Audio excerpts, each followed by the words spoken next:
안녕하세요. 김재리입니다. 오늘은 그림 한 장 먼저 보여드리면서 시작해 볼게요. 미리 경고 드리는데 이거 좀 많이 기괴하고 좀 역겹거든요. 그래서 블러 처리를 해오긴 했어요. 그래도 좀 속이 안 좋으실 수도 있어요. 바로 이 그림이에요. 여성으로 보이는 신체를 자른 다음에 여기저기에 재조립한 것 같은 그림이거든요. 잘린 하체가 상체 아래로 이렇게 거꾸로 붙여서 이렇게 뒤집혀 있고, 양팔은 원래 머리가 있어야 될 곳에 무슨 이렇게 곤충 더듬이처럼 붙어 있습니다. 그리고 정작 머리는 다리 사이에 놓여 있고요. 얼굴에는 그 기묘한 미소를 띠고 있어요. 이거 그림 원본이 궁금하신 분들은 찾아보시면 금방 나올 텐데요. 별로 추천은 안 드릴게요. 저는 이 그림 보고 나서 뭔가 이상하게 오래 기억에 남더라고요. 이 그림은요, 살인사건이 일어난 날에 경찰이 그 범인의 집을 수색하면서 발견한 그림이에요. 살인범이자 이 그림을 그린 사람은 세미 첼릭입니다. 이 세미는 고작 몇 시간 만에 두 명의 여성을 아주 잔혹하게 살해했어요. 그 모습은 마치 이 이상한 그림을 현실로 만들고 싶었던 것처럼 보였어요. 이 사건은 2024년 10월 4일 튀르키예 이스탄불에서 발생했어요. 이 사건으로 인해서 그 튀르키예 전역이 그야말로 뒤집혔습니다. 이때 범인인 그 세미첼릭은 고작 19살밖에 되지 않았어요. 그러니까 아직 성인도 안 된 거예요. 이 세미는 이스탄불에 높이 솟아있는 그 콘스탄티노플 성벽 위로 올라가서요. 그 아래로 피해 여성의 잘린 머리를 던졌습니다. 심지어 그 장면을 피해자의 어머니가 진짜 코앞에서 목격했어요. 그냥 눈앞에 딸의 머리가 뚝 떨어진 거예요. 근데 어머니는 그걸 던진 사람이 누군지도 알았어요. 아는 사람이 범인이었던 거예요. 미리 말씀드릴게요. 오늘 사건 진짜 범행 수법이 너무 잔인합니다. 그리고 사체 훼손에 대한 그 범행 방법에 대한 묘사가 있어요. 그리고 그 범행 뒤에 일어난 일들까지 좀 받아들이기가 어려운 사건입니다. 이 사건만 이렇게 딱 떼놓고선 볼 수가 없어요. 그리고 진짜 놀라운 게요. 이 사건의 여파로 메신저 앱 디스코드가 튀르키예 전역에서 차단당했습니다. 디스코드 대부분 알고 계시죠? 이게 미국에서 서비스하고 있는 메신저 앱인데 전 세계 사람들이 엄청 많이 쓰고 있는 앱이란 말이에요. 저도 쓰고 있어요. 근데 살인 사건으로 어쩌다가 이 디스코드가 난데없이 퇴출 딱지를 받게 된 건지 오늘 사건 이야기 바로 시작해 볼게요. 그날 아침부터 세미 첼릭은 집에 혼자 있었어요. 가족이 이 쌤이랑 엄마, 아빠, 그리고 이렇게 누나, 이렇게 네 명인데 그 당시에는 다 같이 살고 있질 않았어요. 누나가 그해 초부터 앙카라에 있는 대학교에 입학을 해가지고 공부를 하고 있었거든요. 이 앙카라랑 가족들이 원래 다 같이 살고 있었던 이스탄불이랑은 엄청 멀리 떨어져 있어요. 비행기를 타도 뭐 1시간은 걸려가지고 통학은 할 수가 없었어요. 그래서 앙카라에 집을 하나 더 얻었어요. 보통은 엄마랑 누나는 그 앙카라 집에서 지냈고, 쌤이랑 아빠는 이스탄불에 있는 원래 집에서 그냥 주로 지냈어요. 이렇게 왔다 갔다는 했지만요. 세미의 아빠 아담 첼릭은 배달 기사 일을 하고 있었어요. 그날도 아침 일찍부터 일을 하러 나갔는데 나가보니까 일이 너무 많은 거예요. 아, 그래서 이거 퇴근이 늦겠다 싶어서 아들한테 미리 늦을 거라고 얘기를 하려고 전화를 했어요. 그랬더니 전화를 받은 아들이 아빠, 지금 아슈누르가 집에 놀러 와 있어. 낮에는 집에 오지 마세요. 이러는 거예요. 이 아슈누르가 누구냐면 세미의 여자친구였어요. 그러니까 집에 여자친구 왔으니까 아빠한테 오지 말라고 한 거야. 아슈누르랑 쌤이랑 이렇게 사귀기 시작한 지는 한 1년 정도 됐는데 거의 매주 월요일마다 집에 놀러 왔었단 말이에요. 집에 와가지고 가족들이랑 같이 아침밥을 먹었다고 해요. 이렇게 아슈누르가 집에 자주 놀러 왔으니까 세민의 엄마랑 아빠도 그 아슈누르를 잘 알았어요.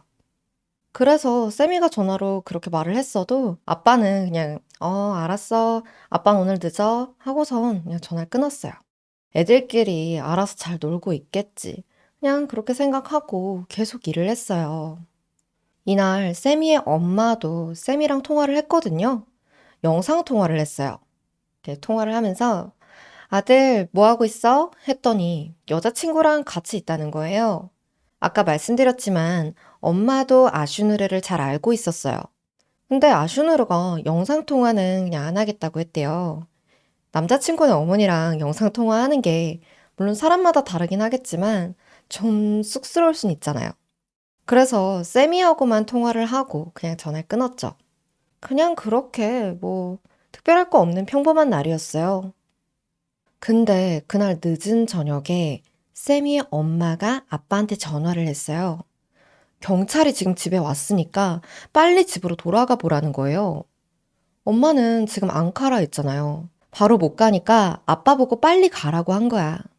아담은 뭐 자세한 사정도 몰라요. 그냥 일단 서둘러서 집에 돌아갔어요. 집에는 이미 수많은 경찰들이 먼저 도착해 있는 상황이었어요. 대체 이게 무슨 일이야? 어리둥절한 아담한테 경찰이 다가와서 그날 일어난 충격적인 사실을 전해줬어요. 선생님, 침착하게 들으세요. 아드님이 사망했습니다. 그리고 그 전에 아드님이 아슈누르 할렐과 이크발 우즈네르를 살해했습니다. 그니까 세미는 죽었어요. 하루 만에 여자친구 아슈누르와 이크발이라는 여성을 살해한 다음에 본인도 스스로 목숨을 끊었습니다. 그래서 지금 범인이 죽었기 때문에 이 사건이 어떻게 흘러간 건지, 동기가 뭔지 정확하게 말해줄 사람이 없어요. 지금 밝혀진 내용만 보면 유서 같은 게 발견됐다는 내용도 없었거든요. 그 사건 발생 시각도 좀 정확하게 이렇게 떨어지지가 않아요. 그래서 직접 찾아보시면 제가 말씀드리는 내용이랑 차이가 있을 수 있습니다. 저는 최대한 공개된 경찰 조사 결과를 바탕으로 말씀을 드릴게요. 그날 아슈누르는 평소처럼 남자친구 집에 놀러 갔다가 아슈누르에게 목을 칼로 베어서 살해당했어요. 아슈누르는 침대에서 쉬고 있었고요. 전혀 저항하지 못했던 걸로 밝혀졌어요. 뭐 레딧이나 위키에서는 세미가 아슈누르의 혀를 잘랐다. 그런 얘기도 있었는데 공식 언론에서는 그런 얘기는 없었어요. 아슈누르의 부검은 바로 진행이 됐는데 그 방어은 같은 게 전혀 발견되지 못했대요. 일단 저항을 하게 되면 무의식적으로 손을 쓰게 되잖아요. 그래서 이 손톱 밑에 범인의 DNA가 남는 경우도 있고요. 근데 그런 것도 전혀 발견되질 않은 거예요. 경찰 조사 보고서에는 아슈누르가 오전 10시 30분에 살해당했다고 나와 있는데요. 아까 세미가 자기 부모님이랑 통화를 했다고 했잖아요. 그 시간이 다 10시 40분 이후란 말이에요? 그러니까 자기 여자친구를 살해한 다음에 아무렇지도 않게 부모님이랑 통화를 한 거예요. 근데 막상 그 전화를 했던 엄마랑 아빠도 세미의 상태가 뭐 평소랑 다르다든지 애가 좀 이상하다든지 이런 걸 전혀 못 느꼈대요. 그러니까 아슈누르가 쑥스러워서 어머니랑 통화를 안 한 게 아니라는 거죠. 아슈누르를 살해한 세미는 옷을 갈아입었어요. 그리고 이크발 우즈네르에게 전화를 걸기 시작했어요. 이크발이 누구냐면 세미의 동창생이에요. 세미는 이크발을 14살 때부터 스토킹했어요. 5년 동안이나 계속 집요하게 자기 여자친구가 있을 때도요. 여자친구를 살해한 다음에 그동안 자기가 스토킹해왔던 그 여자애한테 전화를 해가지고 만나자고 합니다. 2시에 콘스탄티노플 성벽 앞에서 세미는 시간에 맞춰서 택시를 타고 약속 장소로 향했어요. 이크발은 먼저 성벽 앞에 도착해서 세미를 기다리고 있었어요. 근데 좀 의문이 드실 거예요. 아니 뭐 다른 사람도 아니고 스토커가 만나자고 하는데 그냥 거길 순순히 나갔을까? 뒤에 내용 더 들어보시면 아시겠지만 세미는 단순히 이크발이 좋아서 쫓아다니기만 하지도 않았어요. 이크발이 완전 피폐해질 정도로 집착하고 위협하고 협박까지 했어요. 그날도 통화 내용이 정확하게 공개되진 않았지만 세미는 이크발이 전화를 받을 때까지 계속 끈질기게 전화를 했고요. 결국 그 장소로 불러내는데 성공했어요. 두 사람은 그 콘스탄티노플 성벽 앞에서 만났죠. 그리고 성벽 위로 올라가기 시작했어요. 세미가 앞장서서 성벽을 먼저 올라갔고 그 뒤를 이크발이 따라갔어요. CCTV 화면을 보시면 그냥 각자 이렇게 성벽을 올라가고 있거든요. 딱히 세미가 물리적으로 이크발을 끌고 올라가거나 그러진 않았어요. 서로 다투거나 싸우는 모습도 이 화면상으로는 보이지 않았고요. 그러니까 그때 같은 장소에 있었고 이 두 사람을 직접 목격했던 사람들도 전혀 몰랐던 거예요. 이 둘이 지금 속으로는 무슨 생각을 가지고 있고 앞으로는 무슨 일이 벌어질지. 근데 이 두 사람이 만난 장소 있잖아요. 이 콘스탄티노플 성벽은 관광지예요. 역사적으로도 중요한 의미를 가진 장소인데다가 규모도 엄청 크고 멋있단 말이에요. 위치도 어디 외곽에 있는 게 아니라 그냥 시내 가까이에 있어요. 낮에는 사람이 막 바글바글하단 말이에요. 근데 규모가 워낙 크다 보니까 어디는 사람이 좀 몰리고 어디는 사람이 좀 없는 데가 있잖아요. 세미는 그 인적이 좀 드문 데까지 이크바를 유인해서 데려갔어요. 그리고 주변에 아무도 없을 때 준비해온 칼을 꺼내서 이크바를 살해했습니다. 세미는 최근까지 정육점에서 일을 했었거든요. 그러니까 자기가 일할 때 쓰는 그 손에 익은 칼이 있었어요. 그 칼로 사망한 이크발의 시신을 토막내기 시작했어요. 그 성벽 위에서요. 토막난 이크발의 시신은 마치 제가 오늘 처음 보여드렸던 그 그림 같았다고 합니다. 그리고 세미는 성벽 제일 위쪽에 아래가 이렇게 쫙 내려다 보이는 성곽 위에 자리를 잡고 앉았어요. 이크발의 토막난 시신은 그 근처에 이렇게 쌓아놨고요. 그리고 이때 세미의 목에는 밧줄이 감겨 있었습니다. 세미가 거기에 앉아 있다 보니까 성벽 밑에서도 세미가 앉아 있는 모습이 다 그대로 보였단 말이에요. 그래서 그냥 지나다니는 사람들도 다 이 광경을 봤어요. 사진을 찍은 사람들도 엄청 많았죠. 이때 이크발의 핸드폰이 계속 울리고 있었어요. 이크발의 부모님이 딸한테 계속 전화를 걸고 있었거든요. 애가 몇 시간째 연락이 안 되니까 너무 걱정이 되는 거예요. 세미는 그 핸드폰을 계속 방치하다가 주워가지고 전화를 받았어요. 이크발의 어머니였습니다. 여보세요? 이크발, 지금 어디야? 막 이렇게 걱정하면서 얘기를 하는데 웬 남자 목소리가 들리는 거죠. 걱정 마세요. 따님은 괜찮아요. 편안하게 자고 있어요. 그리고 전화가 뚝 끊겼어요. 어머니는 그 전화를 받은 그 남자 목소리를 알고 있었어요. 모를 수가 없었어. 딸을 몇 년 동안 계속 스토킹을 해왔던 그놈 목소리였으니까. 그 스토커가 딸의 전화를 받아가지고 이런 말만 하고 끄는 거예요. 너무 불길한 예감에 심장이 막 뛰기 시작합니다. 바로 다시 이크발 핸드폰으로 전화를 걸었죠. 전화를 걸었는데 전화를 안 받아. 걸어도 또 안 받아요. 몇 번을 그렇게 걸고 나서야 드디어 다시 연결이 됐어요. 또 어떤 남자가 전화를 받았거든요. 근데 그 스토커 목소리가 아닌 거예요. 웬 다른 남자 목소리였어요.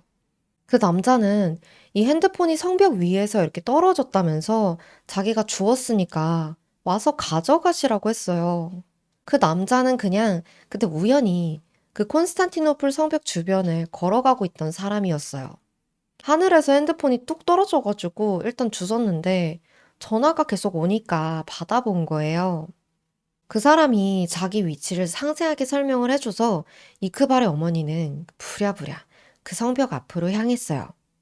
그리고 그 남자가 말해준 그 위치에 도착한 순간 그녀의 눈앞으로 딸의 머리가 뚝 떨어졌습니다. 세미첼릭이 성벽 위에서 이 모든 상황들을 지켜보고 있다가 이크발의 어머니가 도착한 걸 보고 일부러 거기를 겨냥해서 던진 거예요. 이크발의 어머니는 절규하면서 그 자리에서 주저앉았습니다. 지나가던 사람들도 비명을 지르고 그 주변은 난리가 났어요. 근데 그 직후에 세미가 성벽에서 뛰어내렸습니다. 아까 세미의 목에 밧줄이 걸려 있었다고 했죠? 근데 그 떨어지는 충격으로 밧줄이 먼저 끊어졌어요. 세미의 몸은 그대로 바닥으로 추락했어요. 아니, 이것 자체도 너무 충격적인데요. 사실 세미는 더 끔찍한 연출을 준비했던 걸로 보여요. 이거 아까 보여드렸던 사진인데요. 세미의 밧줄이 왼쪽으로 이렇게 이어져 있잖아요. 이쪽 끝에 이크발의 토막난 시신이 어떻게 연결이 되어 있었다고 해요. 그러니까 묶어놨던 것 같거든요. 그러니까 자기가 뛰어내리고 나서 그 밧줄에 연결된 부분들이 옆에 자기랑 함께 흔들리도록 그렇게 연출을 하려고 했던 것 같아요. 근데 줄이 끊어지면서 그게 실현되지는 않았던 거죠. 사람의 머리가 하늘에서 떨어지고 웬 남자가 성벽 위에서 추락하고 그걸 지켜보고 있었던 사람들은 뭘 했을까요? 다들 주머니에서 핸드폰부터 꺼내가지고 사진을 찍었죠. 그래서 그 모든 순간들이 온갖 장소에서, 온갖 각도에서 다 촬영이 된 거예요. 심지어 좀 선 넘은 사람들은 추락해서 쓰러져 있는 세미의 얼굴을 가까이에서 찍은 사진을 그대로 SNS에 업로드한 사람들도 있었어요. 그런 사진들이 필터링도 제대로 거치지 않고 SNS를 통해서 퍼져나간 거예요. 수많은 사람들이 동시다발적으로 경찰에 신고도 했고요. 경찰이랑 구급대가 즉시 현장에 도착했어요. 세미는 그때 아직 숨이 붙어 있었대요. 바로 병원으로 이송을 했는데 결국 사망했습니다. 사건이 발생한 직후부터 그 모든 상황이 SNS를 통해서 거의 실시간으로 중계가 됐잖아요. 이 사건은 진짜 튀르키예 내에서 모르는 사람이 거의 없게 됐어요. 알만한 사람들은 이미 다 알고 있었죠. 경찰도 빠르게 수사를 시작했고요. 그러면서 이 끔찍한 사건이 사실은 예측할 수도 있었고 전조도 분명히 있었던 사건이라는 게 세상에 드러나게 됐습니다. 일단 세미첼릭은 지난 1년 동안만 5번이나 병원에 입원을 했었어요. 정신적인 문제로. 이 세미의 정신 상태는 불안정하다 못해서 위험한 수준이었어요. 그리고 그건 어릴 때부터 드러났습니다. 세미는 원래 튀르키예의 보통 사람들처럼 무슬림이었어요.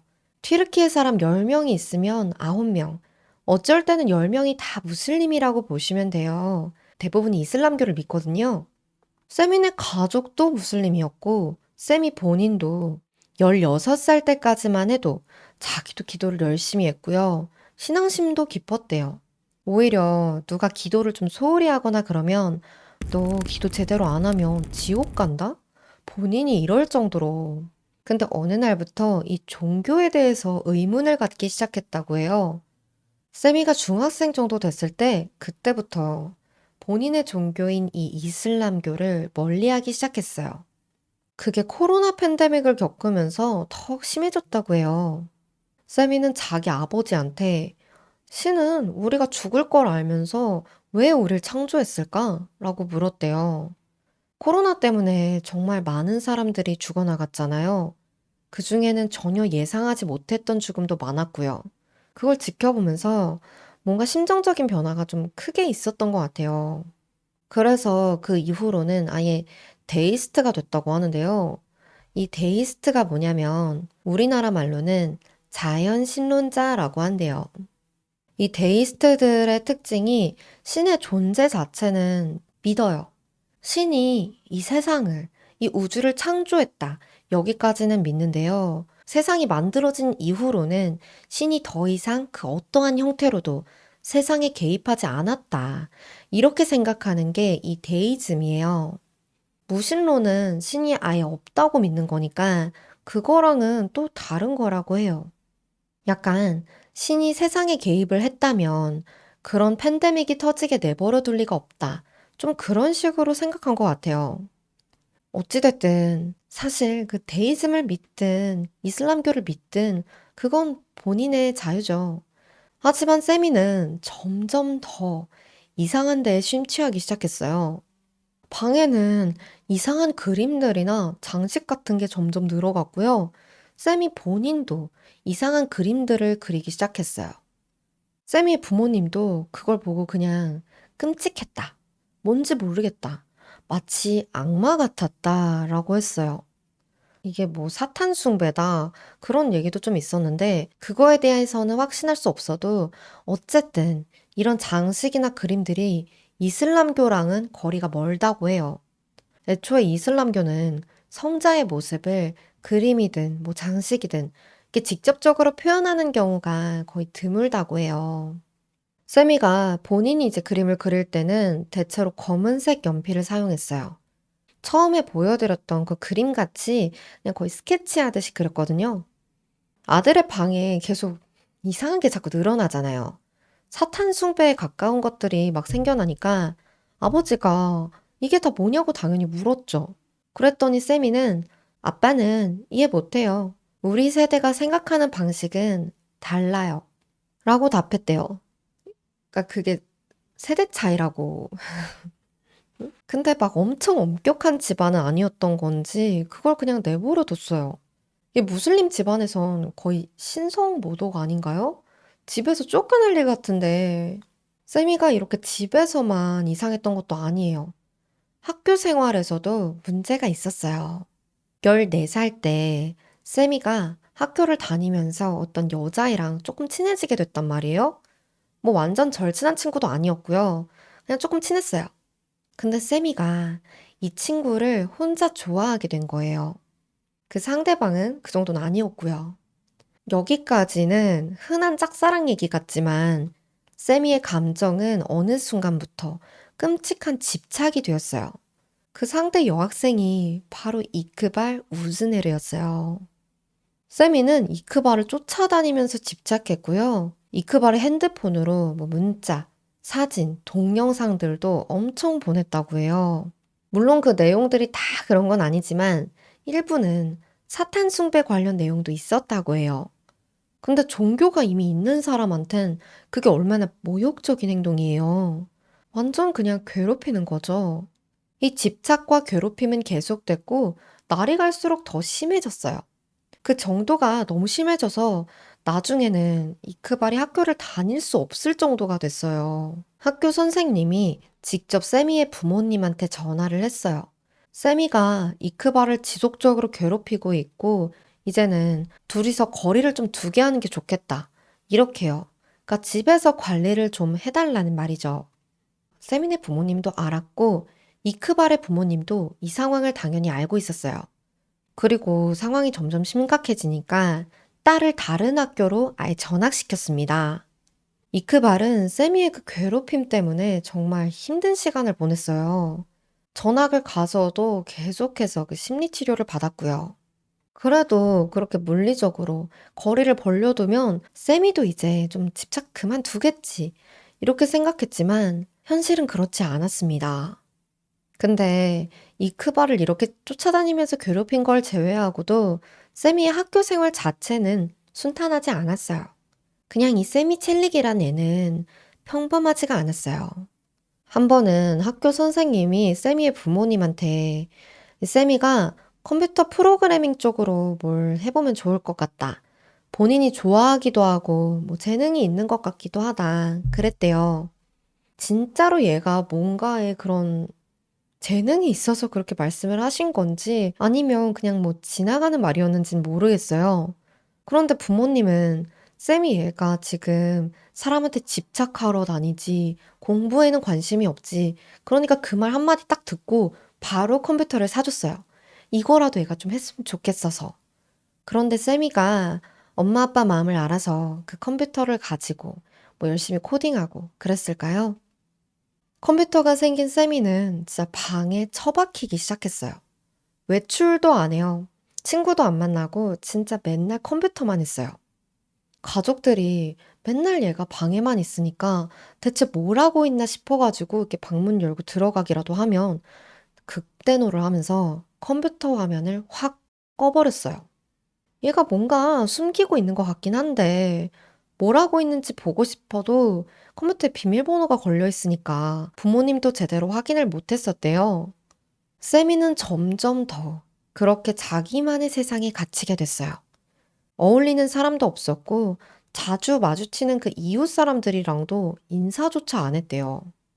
그래도 한때는 연락하는 친구가 조금 있었던 것 같긴 한데요. 친구라고 불러도 될진 모르겠어요. 아무튼 그 또래들이랑 주고받았던 연락들을 보면요. 세미는 완전 잔인한 범죄, 뭐 실제 범죄 사진들, 그런 피가 낭자하는 끔찍한 컨텐츠나 뭐 고어 컨텐츠, 소설, 이런 거에 완전히 심취해 있었어요. 스누프 필름 올라와 있는 그런 웹사이트, 다크웹에도 접속을 했었어요. 근데 그걸 또 혼자 보지도 않아요. 친구들한테 공유를 했나 봐요. 특히나 이 시기에 인셀이라고 스스로들을 그렇게 부르는 온라인 그룹 사람들이랑 세미가 어울리기 시작했어요. 인셀이 뭔지 뭐 다들 아시겠지만 비자발적 독신주의자라는 뜻인데요. 한마디로 연애에 지극히 관심은 많지만 하지 못하는 사람들, 주로 그런 남성들을 의미하는 영미권 단어예요. 신조어. 보통은 그게 이렇게 조롱하는 의미로 쓰이는데 그 사람들은 본인들을 인셀이라고 지칭하면서 온라인 디스코드 그룹을 만들어가지고 모여서 소통을 하고 있었어요. 그리고 쌤이도 그 그룹에 들어가 있었던 거예요. 자발적으로. 오늘 사건은 이 인셀 그룹이랑 엮여지면서 진짜 말도 안 되는 방향으로 흘러가는데요. 그건 뒤에 더 자세히 풀어드릴게요. 세미는 이렇게 점점 더 현실이랑 멀어지게 됐어요. 학교 생활 당연히 관심도 없었죠.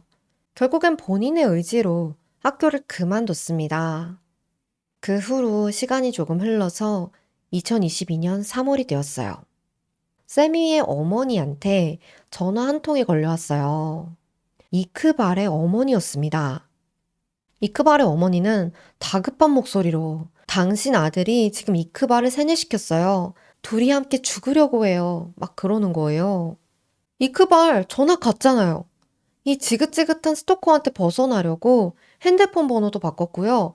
머리 스타일도 이렇게 완전 짧게 잘라서 다른 사람처럼 바꾸고 어떻게든 조용히 지내보려고 했는데 세미가 그 바뀐 번호도 알아내고 집 주소까지 알아낸 거예요. 이크발 입장에서는 아 진짜 내가 이제 뭘 한들 벗어날 수가 있을까? 전화까지 왔는데 그렇게 점점 더 심약해질 수밖에 없었죠.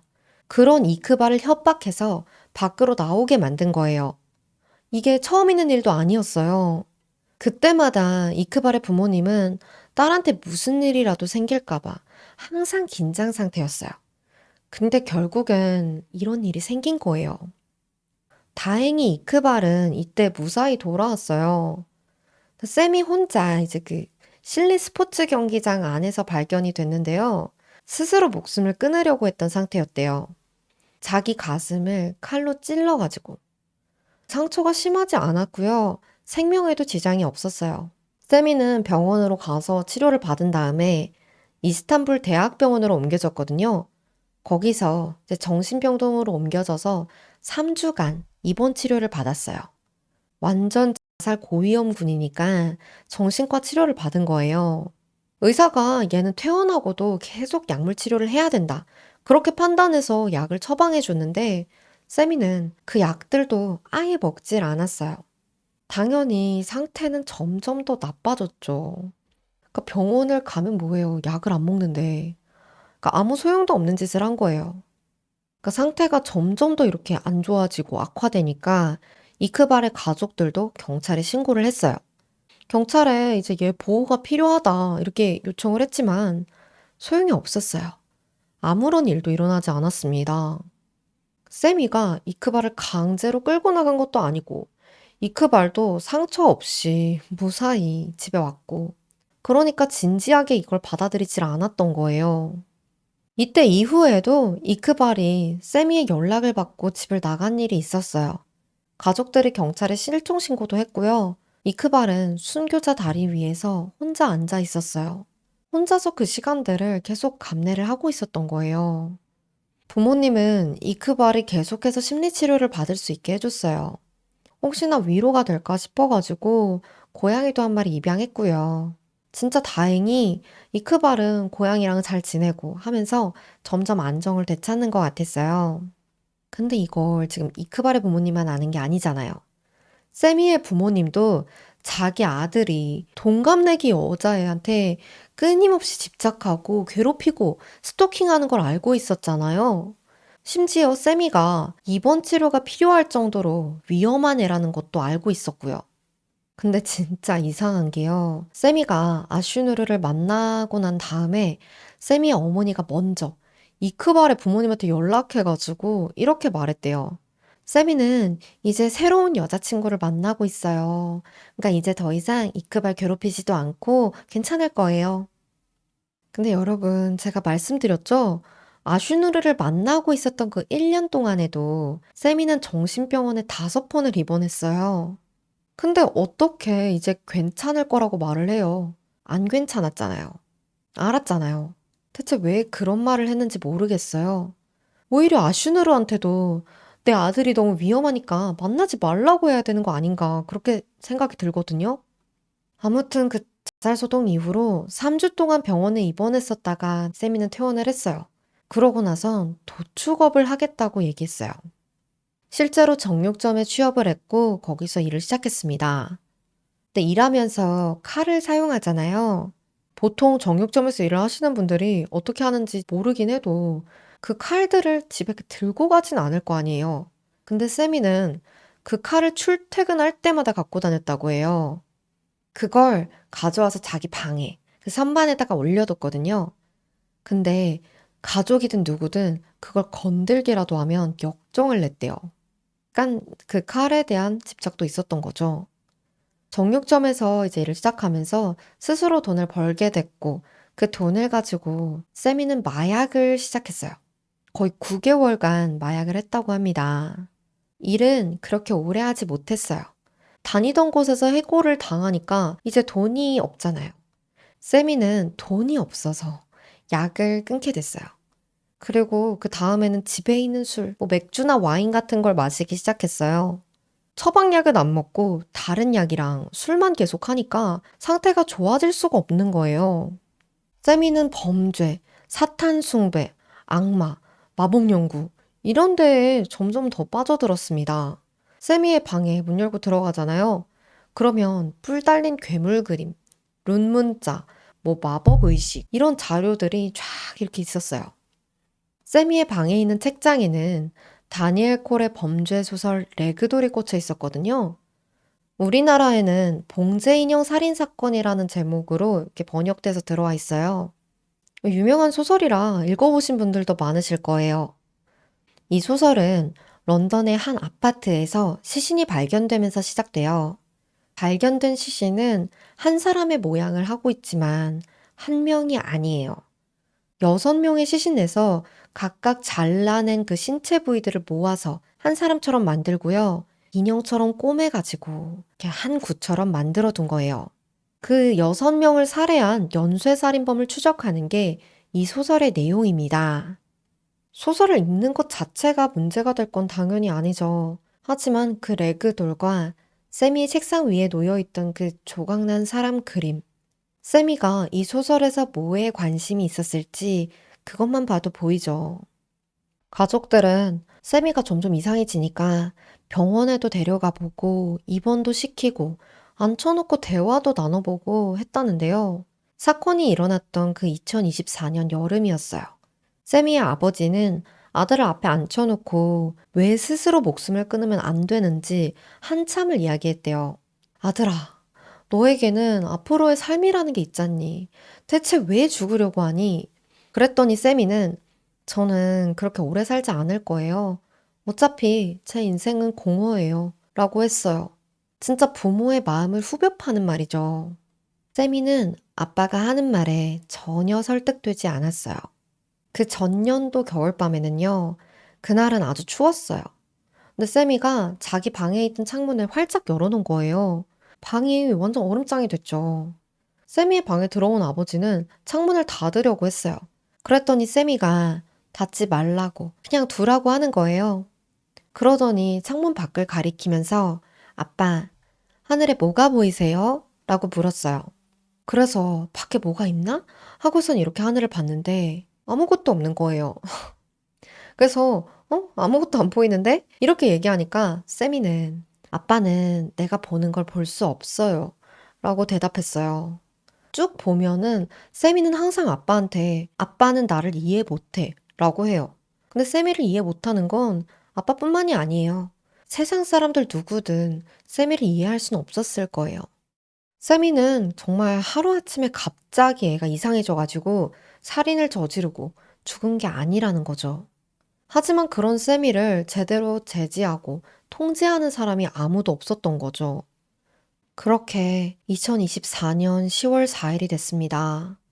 아직 20살도 안 된 이크발이랑 아슈누르가 같은 날에 처참하게 목숨을 빼앗겼죠. 사건 이후에 수사가 계속 진행되면서 세미가 2023년에 촬영한 영상이 발견되었는데요. 그 영상은 세미가 이크발한테 보내는 영상 메시지였습니다. 노란색 방에 혼자 앉아 있어요. 벽에는 여러 가지 그림들이 붙어 있고요.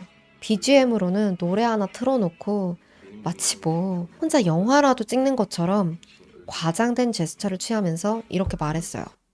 안녕 이크발. 마지막으로 너에게 개인적인 작별 인사를 하고 싶었어. 나는 결국 죽을 거야. 나 때문에 네가 겪었던 일들 모두 미안해. 하지만 나에게 그 모든 건 아름다웠다. 이제 더 이상 걱정하거나 무서워할 필요는 없어. 모든 건 끝났거든. 있잖아. 어제 네가 날 봤을 때 난 널 죽이려고 거기에 간 거였어. 내 인생을 끝낼 때 다른 누군가의 목숨도 빼앗고 싶었고 그게 네 인생이라면 너무 소중할 것 같았거든. 난 아파트 아래에서 2시간 동안 널 기다렸고 뒤쫓았어. 만약 네가 평소처럼 하루를 보냈더라면 넌 죽었을 거야. 네 심장과 눈을 가져가고 싶었지만 신이 너를 아주 많이 도왔지. 난 포기했어. 만약 내가 널 죽이면 네가 저 세상에서도 나를 가만두지 않을 것 같아서. 그래서 나 혼자 가려고 해. 세미는 무슨 아량을 베푸는 것 같이 이크발의 목숨은 당연히 자기의 선택에 달린 일이라는 듯이 이렇게 말했어요. 받은 이크발은 어땠겠어요? 어딜 가든 세미첼릭이 나를 지켜보고 있는 것 같고 내 집을 알고 있으니까 또 집 앞에서 기다리다가 나나 내 가족을 공격하면 어떡하지? 이런 생각 때문에 노이로제가 걸렸겠죠. 게다가 세미는 자기가 그렸던 그 괴상망측한 그림들을 사진으로 찍어가지고 이크발한테 보내기도 했어요. 이크발은 몇 년 동안 계속 살해 협박을 받고 있었던 거예요. 근데 세미가 이크발한테만 그랬겠어요? 여자친구였던 아슈누르의 핸드폰에서는 세미가 목에 밧줄을 걸고 있는 사진, 몸에 난 상처를 이렇게 찍은 사진, 이런 것들이 발견됐어요. 이크발과 아슈누르, 이 두 사람의 장례식은 사건 다음 날에 바로 진행되었어요. 수많은 사람들이 이 두 사람의 죽음을 슬퍼하고 함께 애도했어요. 그리고 분노했죠. 세미의 장례식은 보안상의 이유로 취소되었다. 이렇게 발표가 됐거든요. 근데 만약에 공식적으로 장례식이 열렸잖아요. 진짜 난장판이 됐을 거예요. 사람들이 세미 장례식을 가만히 냅뒀을 리가 없죠. 근데 알고 보니까 이 장례식이 취소됐다는 것도 가짜뉴스였고요. 단 3명만이 참석해서 아주 조용히 비밀리에 장례가 치러졌다고 합니다. 사실 튀르키예 당국은 사건 직후에 이 사건에 대한 보도를 전면적으로 통제했어요. 표면적인 사유는 이 일이 이렇게 매체를 타고 널리 퍼지면 공공건강, 도덕성, 공공질서를 해칠 수 있기 때문이라고. 근데 아까 말씀드렸다시피 이 사건은 발생하자마자 사진이며 영상이며 이미 SNS에 쫙 퍼졌단 말이에요. 이미 튀르키예 내에서 이 사건 모르는 사람이 없는데 매체 하나 막는다고 해서 공공질서가 잡히고 있었던 일이 없어지고 그렇게 조용해질 수가 있을까요? 사람들은 오히려 이렇게 보도가 통제되니까 어차피 뉴스 매체에서는 그 수사 과정을 알기 어려울 거 아니에요? 그러니까 직접 알아내기 시작했습니다. 세미첼릭이 누군지, 얘는 뭐 하는 놈인지. 하지만 이 사건에 이렇게 분노하고 피해자들을 애도하는 사람만 있었던 건 아니에요. SNS에 세미의 범죄를 옹호하고 더 나아가서는 칭송하는 글들이 올라오기 시작했습니다. 차라리 세미만 올려치기 하면 모르겠는데 피해자들까지 모욕하고 까내렸어요. 그러면서 이렇게 말합니다. 남자들은 세미첼릭처럼 이렇게 여자들에게 복수를 해야 되고 이 사건은 결국 피해자들이 여자들이 자초한 일이다. 이런 글들이 막 여기저기서 보이는 거예요. 이게 진짜 대체 무슨 말인가 싶으시죠? 아까 세미가 그 디스코드에서 활동하는 어떤 인셀 그룹의 일원이었다고 했죠. 그 자칭 인셀들이 이런 글들을 올리기 시작한 거예요. 완전 미친 거지. 튀르키예 당국이 나서서 대대적으로 이 집단들을 감시하고 통제하겠다고 했지만 사람들이 움직이는 게 더 빨랐어요. 이 인셀 집단을 직접 찾아내고 아예 파헤치기 시작한 거예요. 이 진행 상황을 말씀드리기 전에 인셀에 대해서 조금 더 말씀드릴게요. 이게 단순히 자기가 연애를 못한다고 여기는 사람들끼리 모여 있다고 그게 문제가 되는 건 아니죠. 만약에 이 사람들이 온라인 세계에서 인셀들 모여라, 우리 인셀들 다 같이 뭐 게임할까? 우리 놀까? 이러면서 건전하게 놀기만 하면 당연히 문제될 건 없어요. 문제는 연애를 못하는 그 이유를 남 탓으로, 세상 탓으로 돌리면서 분노하고 혐오하고 심각한 경우에는 범죄까지 저지르기 때문입니다. 예를 들어서 사고 흐름이 이래요. 내가 연애를 못하는 이유는 여자들이 나를 안 만나주기 때문이야. 그러니까 여자들이 나쁜 거야. 이 나쁜 여자들은 범죄를 당해도 싸. 이렇게 생각하는 거예요. 그러니까 그 복수라는 워딩을 쓴 거죠. 이게 여성 혐오에만 그치는 게 아니에요. 더 극단적으로 나아가서 인기 있고 잘 나가는 남자들을 보면서 저 잘난 남자들은 나를 멸시하고 등쳐먹으려고 해. 저놈들이 있어서 내가 연애를 못하는 거야. 이렇게까지 극단적으로 생각을 하는 거죠. 이 영미권 인셀에 대해서 더 궁금하신 분들은 넷플릭스에 소년의 시간이라는 좀 짧은 드라마가 있거든요. 한 4화인가? 그 정도 되는데 그 드라마에 이 인셀이라는 말이 청소년들에게 어떤 의미를 가지고 있는지 그 극단적인 생각이 현실에서 어떻게 위험해질 수 있는지 그걸 다루고 있어요. 드라마도 되게 잘 만들었고 우리가 그걸 이해하는데도 되게 도움이 되더라고요. 아무튼 사람들은 이 세미첼릭을 옹호하고 있는 이 정신 나간 인셀 집단들의 정체를 까발리겠다. 이런 마음으로 조사를 시작했어요. 근데 처음에 조사를 시작하면서도 뭐 방구석에서 키보드나 요란하게 두드리고 있는 그런 사람들이 대부분일 줄 알았죠. 그냥 디스코드에 모여서 세미를 본받자. 여자들은 죽어야 된다. 이런 얘기나 나누고 있을 줄 알았단 말이에요. 그러니까 얘네가 누군지 밝혀내서 너네가 어디 현실에서도 얼굴 들고 그럴 수 있나 보자. 이런 생각으로 시작했던 거죠. 근데 막상 그걸 까놓고 보니까 그 실체는 상상 이상이었습니다. 디스코드 대화방을 주축으로 활동하는 그 인셀 그룹은 그저 자기들의 분노를 온라인에 표출하는 걸 넘어서서 실제 범죄까지 저지르고 있었어요. 여성을 대상으로 범죄를 저지르고 나서 그걸 영상으로 찍어요. 그리고 그 영상을 공유하는 거예요. 정말 입에 담기도 어려운 그런 성착취 영상들을 서로 이렇게 돌려보기도 했어요. 이 디스코드 대화방에는 내가 보고 있는 화면을 상대방한테 실시간으로 공유할 수 있는 기능이 있거든요. 다 같이 그 영상을 띄워놓고 낄낄대면서 즐기는 거죠. 이 범죄 피해자 중에는 아동들도 있었어요. 대부분이 나이대가 어렸어요. 이 그룹의 범죄 수법 중에는 개인정보를 가지고 피해자들을 협박하는 방법도 있었어요.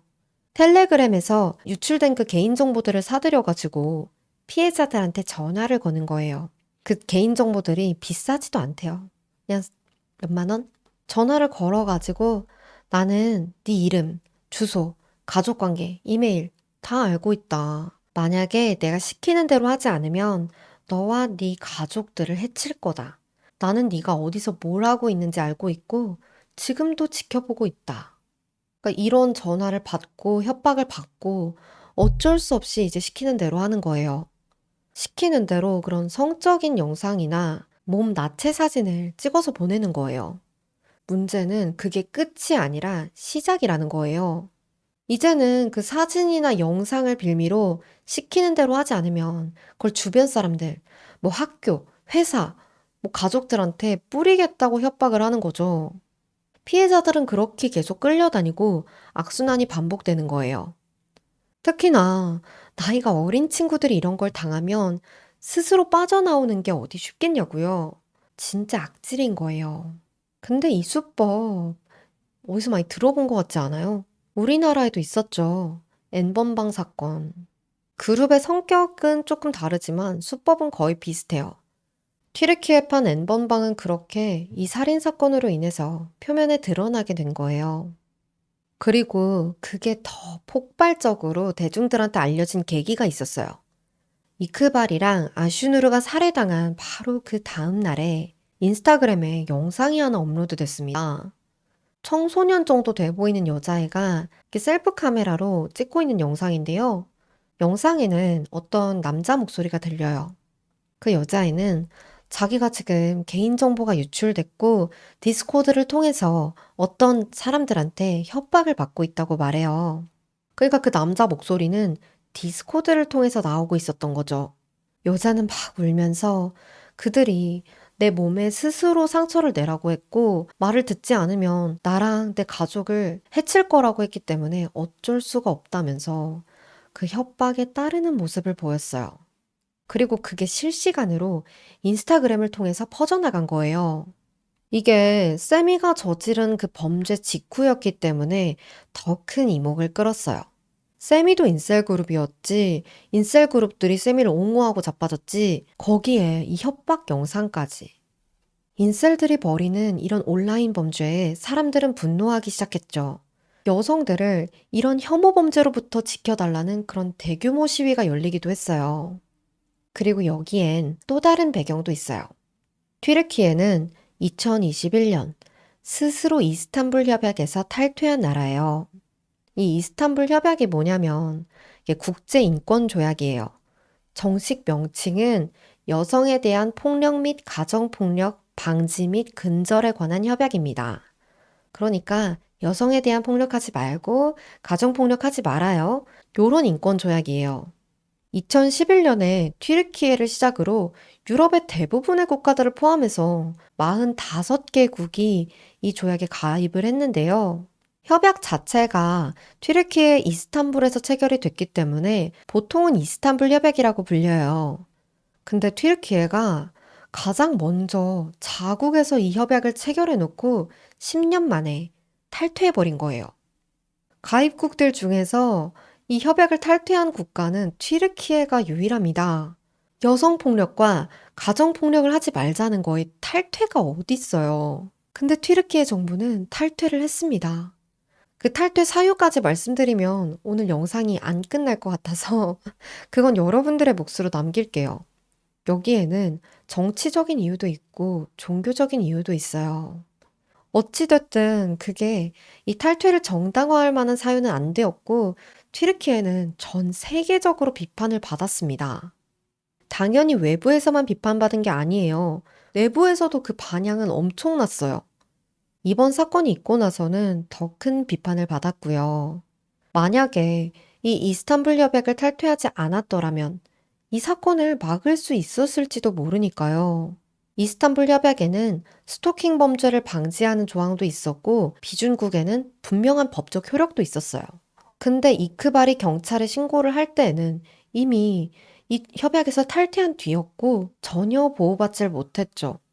이크발이 수년간 그렇게 스토킹을 당하고 살해 협박을 받고 있을 때 그때 세미첼릭을 잡았더라면 결과는 당연히 달라질 수 있었겠죠.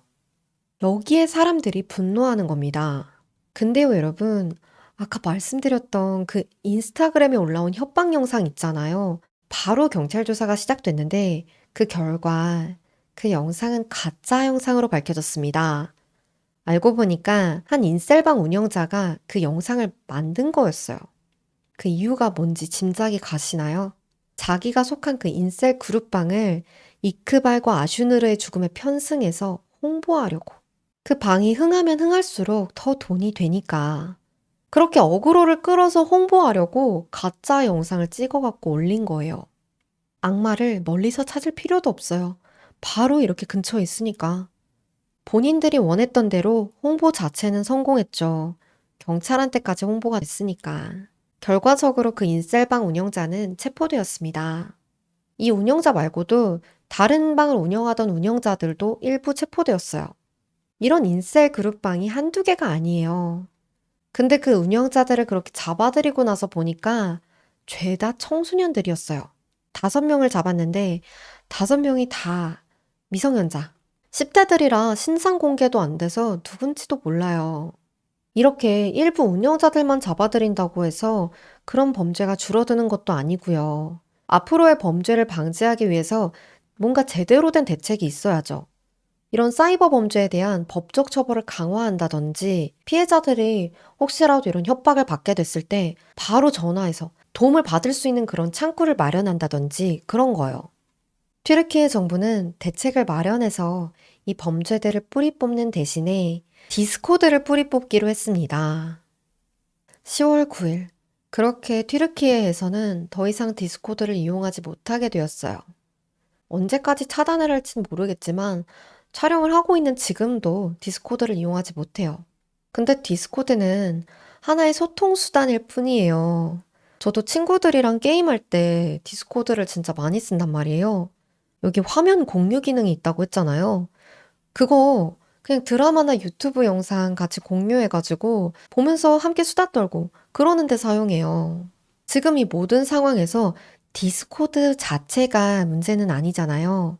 그걸 막아봤자 범죄자들은 그냥 대체할 만한 다른 메신저 앱으로 갈 뿐이에요. 아니면 그냥 클릭 한 번으로 VPN만 우회하면 접속할 수 있어요. 이 튀르키예 정부의 눈 가리고 아웅에 잘했다 이렇게 평하는 사람들은 디스코드가 뭔지 잘 모르는 사람들 뿐이었어요. 정부가 그렇다고 하니까 아, 디스코드가 뭐 범죄자 커뮤니티? 그런 건가 보다. 근데 그걸 없앴다고? 잘했네. 그러는 거지. 하지만 정작 그 범죄자들한테는 아무런 타격도 없죠. 당연히 이 조치에 엄청난 비판이 쏟아졌어요. 근데 그 이후로 뭔가 다른 조치가 있었다는 얘기는 없더라고요. 그렇게 사건 후 3개월이 지났고 2025년 1월 수사는 종결되었습니다. 이 사건은 용의자 세미첼릭이 사망했으므로 기소하지 않는다. 그러면서 이 사건에서 뭐 사탄 숭배나 디스코드 인셀방 관련 증거는 발견하지 못했다고 발표했어요. 그러니까 그런 것들이 이 사건이랑 관계가 있는지 없는지 그건 모르겠고 아무튼 피해자들이 강제적으로 납치를 당한 것도 아니고 제3자가 이 범죄를 도운 것도 아니니까 그렇게 종결한다고요.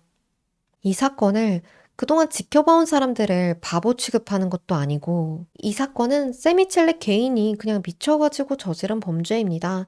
그 밖에 아무런 문제가 없어요. 대신에 악의 온상인 디스코드를 처치했으니까 이제 됐죠? 이 사건은 복합적인 사건이잖아요. 세미 개인의 문제 물론 있어요.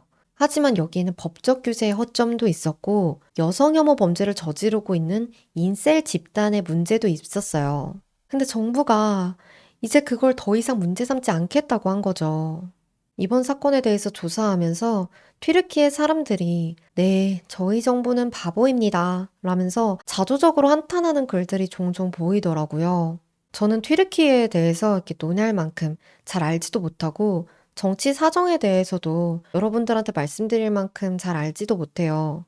하지만 이번 사건에 있어서만큼은 그분들이 무슨 심정으로 그렇게 글을 남겼을지 너무 이해가 됩니다. 오늘 사건 이야기는 여기까지입니다. 제 얘기 더 궁금하시다면 좋아요, 구독, 댓글 부탁드릴게요. 영상 만드는데 정말 여러분들의 관심이 큰 도움이 됩니다. 다음에 봐요.